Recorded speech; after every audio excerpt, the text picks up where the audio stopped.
கர்த்தருடைய பிள்ளைகளே, இந்த நல்ல நாளில் உங்களை சந்திப்பதில் மிக்க மகிழ்ச்சி. கர்த்தர் எவ்வளோ நல்லவர் பாருங்க. நமக்கு பின்னாடி அழகான பூவை நாம் பார்க்க முடிகிறது.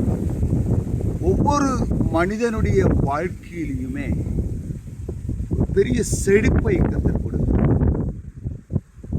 தேவ பிள்ளைகளே, இந்த யோசுவா புத்தகத்தை நாம் வாசிக்கும் பொழுது 1வது அதிகாரம் 5வது வசனத்தில், நான் மோசையோடு கூட இருந்தது போல உன்னோடு கூட இருப்பேன் என்று சொல்லுகிறார். இன்றைக்கு நம்முடைய வாழ்க்கையில பல நபர்களும் நம்மோடு கூட இருக்கிறேன் என்று சொல்லுகிறவர்கள் அநேகர் இந்த உலகத்தை விட்டு மண்மறைந்து இருக்கின்றார்கள். அநேகர் இல்லாமல் போயிட்டாங்க.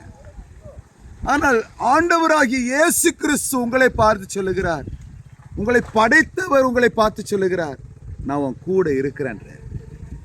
அவர் உங்களோடு கூட இருப்பார் என்று சொன்னால், எவ்வளவு காற்றடித்தாலும், எவ்வளவு நெருக்கங்கள் வந்தாலும், எவ்வளவு போராட்டங்கள் உங்கள் வாழ்க்கையில கடந்து வந்தாலும் அவர் உங்களை கைவிடவே மாட்டார்.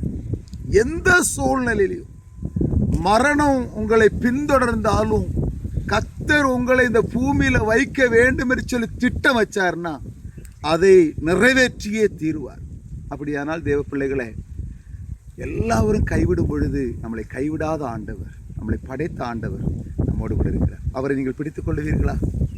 அவரை ஒவ்வொரு நிமிடமும் ஒவ்வொரு நொடியும் அப்பாவும் கிருபைதானே.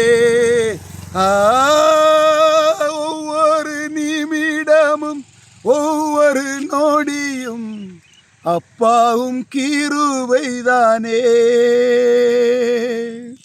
சூழ்நிலை எல்லாம் மாறின போதும் காத்ததும் கிருபைதானே. சூழ்நிலை எல்லாம் மாறின போதும் காத்ததும் கிருபைதானே. கிருபையே கிருபையே கிருபையே கிருபையே கிருபையே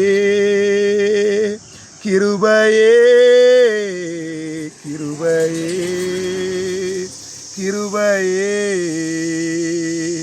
உம் கிருபை எனக்கு போதுமையா, வேறொன்றும் எனக்கு வேண்டாமையா.